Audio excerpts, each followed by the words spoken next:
Hello guys, स्वागत है मेरे यूट्यूब चैनल में।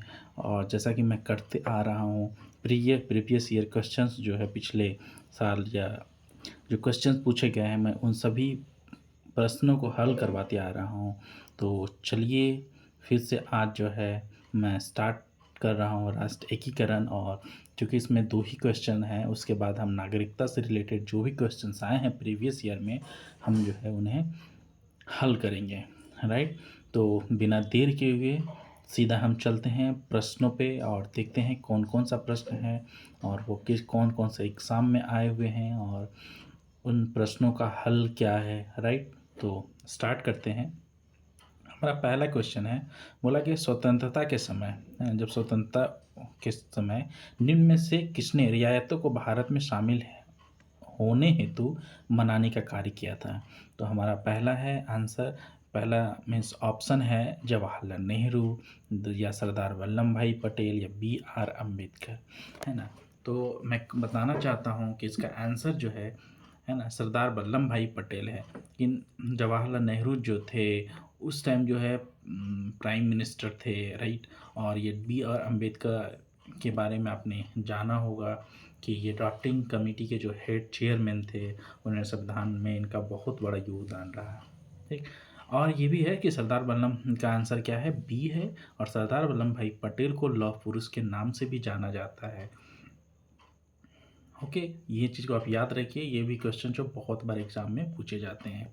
दूसरा है कि स्वतंत्रता के समय जब स्वतंत्रता मिला था, निम्न में से किस रियासत के शासक पाकिस्तान में शामिल होना चाहते थे परंतु जनता भारत में शामिल होना चाहती थी। तो अगर ऐसा पूछेंगे कि 3 रियासत, जैसे कि जो भी रियासत थी उस टाइम, है ना, वो सभी रियासत जो है शामिल हो गए थे, लेकिन 3 रियासत जो है जूनागढ़, हैदराबाद और कश्मीर जो है शामिल नहीं हुए थे। फिर इनको बाद में जो है सरदार वल्लभ भाई पटेल ने, है ना, उन्होंने इनको शामिल कराया। तो इसमें है जूनागढ़, है ना, जूनागढ़। जूनागढ़ का क्या था, वहाँ के राजा जो थे, है ना, वहाँ के राजा जो थे मुस्लिम थे, है ना। तो वो चाहते थे कि पाकिस्तान में शामिल हो, लेकिन वहाँ वहाँ पे जो जहाँ पे उन जूनागढ़ के अंदर जो था ज़्यादा लोग क्या थे, हिंदू बहुसंख्यक प्रजा थे। ठीक ना, मतलब हिंदू लोग बहुत ज़्यादा थे। वो लोग कहाँ भारत में शामिल होना चाहते थे।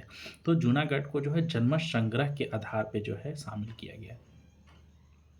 राइट। और दूसरा क्या है, दूसरा क्या है, हैदराबाद, है ना, हैदराबाद और कश्मीर। तो हैदराबाद जो है, हैदराबाद को पुलिस कार्यवाही के आधार पे किया गया था। और कश्मीर को जो है विलय पत्र जो है वहाँ के तब शासक जो थे वो साइन करके जो है भारत में शामिल हो गए थे। ओके।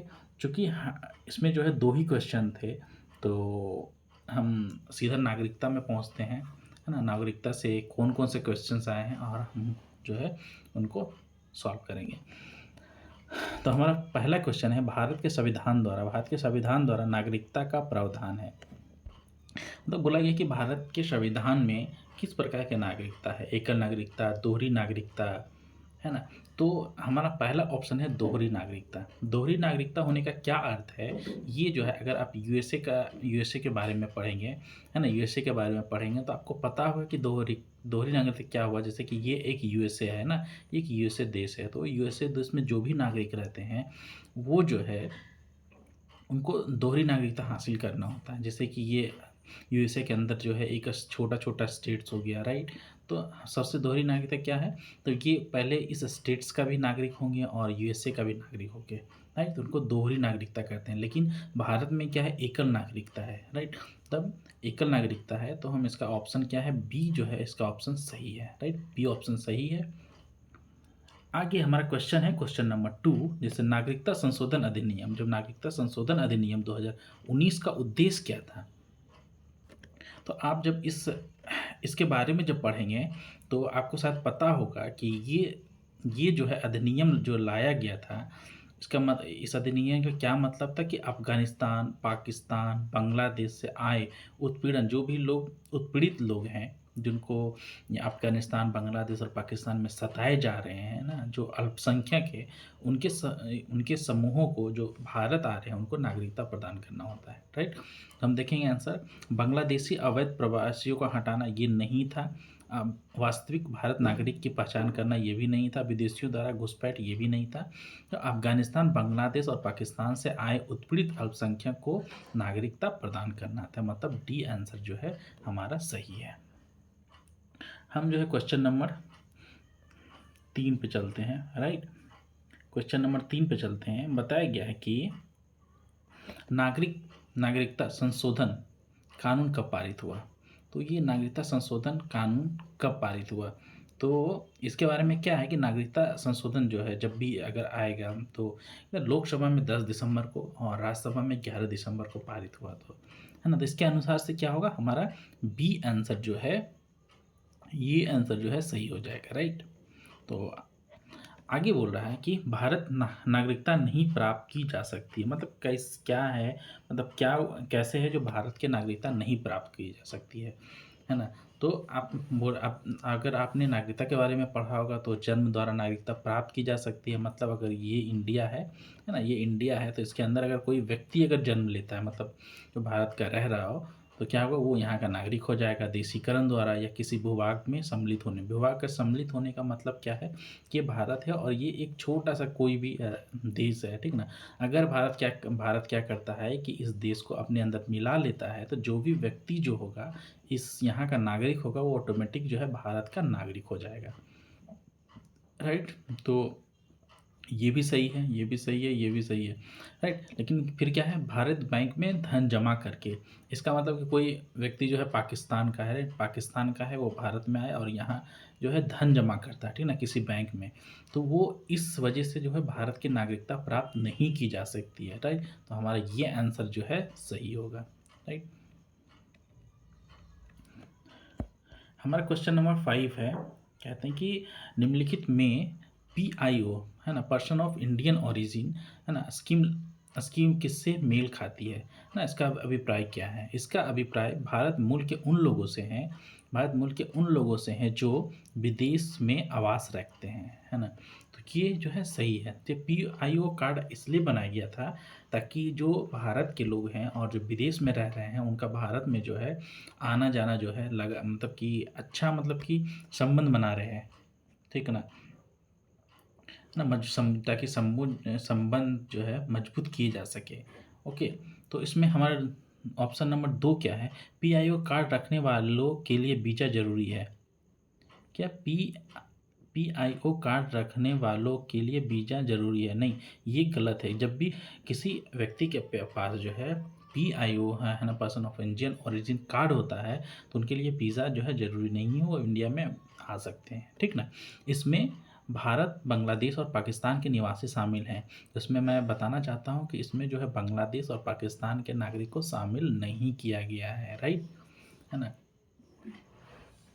वे भारत में कहीं भी अस्थायी संपत्ति प्राप्ति, अधिकार और विनिमय और विक्रय की सुविधा प्राप्त कर सकते हैं, जिसमें कृषि और क्या है, पौधों से संबंध संपत्ति भी सम्मिलित है। तो ये भी क्या है, गलत है। मतलब हमारा ओनली 1 है, देखिए 1 2 है, 1 3 3 है और सी, मतलब हमारा सी ऑप्शन है, राइट। हम क्वेश्चन नंबर 6 की ओर बढ़ते हैं। मतलब भारत का कोई नागरिक अपनी नागरिकता खो देता है, मतलब कि वो अपनी नागरिकता कब खो देगा, यदि वह, है ना, भारतीय नागरिक का परित्याग करता है। मतलब खुद भी व्यक्ति, मतलब ये मान चलिए ये ए व्यक्ति है और ये भारत है, राइट, ये भारत है, ये स्वतः बोल रहा है ना, स्वयं बोल रहा है कि मैं भारत का नागरिक नहीं रहना चाहता हूँ, तो वो उससे जो है नागरिक, वो जो है अपना तो नागरिकता जो है खो देगा, राइट। तो मतलब एक हमारा सही हो गया। देखिए मैं एक, देखिए किस में ऑप्शन है, एक में है, दो में है और मतलब दो में देखिए एक ऑप्शन है, मतलब एक मुझे पता है कि ये सही है, मतलब दो को हम ऐसे काट सकते हैं, राइट। तो दो तो होगा ही नहीं कभी। अब है हमारा दो आंसर, स्वेच्छा से किसी अन्य देश की नागरिकता प्राप्त करता है, तो खुद उसका मर्जी से, ठीक ना, किसी और देश का नागरिकता प्राप्त करता है, राइट। तो ये भी सही है ना। क्योंकि अगर आप भारत के अलावा किसी और देश के नागरिक बन जाते हैं तो ऑटोमेटिक जो है भारत की नागरिकता जो है ख़त्म हो जाएगी, राइट ना। 3 जो है, मतलब 2 सही है, 2 देखिए इसमें है तो ये हो सकता है। अब देखिए हमारा ऑप्शन क्या है, 4 भी कट गया। तो एग्ज़ाम में क्या करना है ना, ऐसे ही दिमाग लगाना है, राइट। अब देखिए हमारा 3 नंबर ऑप्शन क्या है, तो किसी अन्य देश के नागरिक से विवाह करके, है ना? अगर वो जो है किसी और देश के नागरिक से विवाह करता है तो क्या नागरिकता खो देता है? ऐसा नहीं है। है ना? ये गलत है। मतलब 3 गलत है, देखिए 3 गलत है, हमारा 2 आंसर हो गया। अब नेक्स्ट क्वेश्चन पढ़ने की ज़रूरत भी नहीं है ना? तो हम चलते हैं क्वेश्चन नंबर 7 की ओर और क्वेश्चन नंबर 7 की ओर बोला कि राज्य की नागरिकता राज्य की सदस्यता नहीं होती है ना? किसी राज्य की सदस्यता नहीं होती, मतलब कि कोई आदमी अगर किसी राज्य में जन्म लेता है ना? तो उसकी सदस्यता क्या है? नहीं होती है ना? राज्य की सदस्यता क्या कहते हैं कि अगर कोई व्यक्ति जो है, जैसे कि है ना, राज्य की सदस्यता नहीं होती है, तो मैं आपको समझाना चाह रहा हूँ, जन्मजात है ना, तो होती है ना, कोई कोई स्टेट है, कोई जैसे इंडिया है, इंडिया के अंदर कोई अगर बच्चा जन्म लेता है ना, उसके पापा यहीं रह रहे, सब कुछ विदेशियों के लिए तो अप्लाई नहीं है, तो यहाँ का नागरिक तो बन जाएगा वो, है ना? अब देखिए, तो ये हो गया, तो अनिवार्य भी है, सही है, और विनियमित ये भी सही है, और ऐच्छिक नहीं होती, कभी भी अपने इच्छा से थोड़ी ना होता है कि बात करना है, और है ना, स्वतः ही क्या कहते हैं कि जब कोई व्यक्ति किसी भी राज्य की सीमा में जन्म लेता है, वो स्वतः ही उस देश का नागरिक बन जाता है ना, तो ऐच्छिक नहीं है, राइट।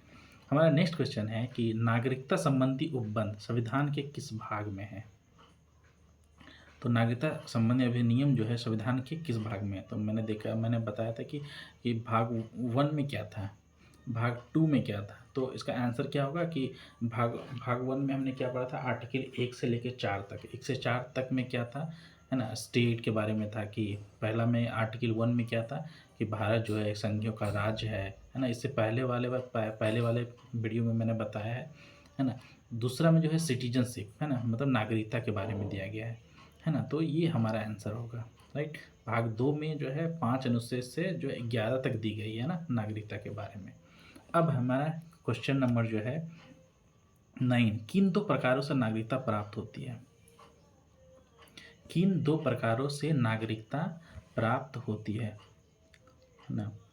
तो ये बताया किन 2 प्रकारों से नागरिकता प्राप्त होती है, तो क्वेश्चन को ध्यान से थोड़ा पढ़ना है। एकल नागरिकता, दोहरी नागरिकता, तो ये इससे इसका कोई जो है संबंध ही नहीं है ना?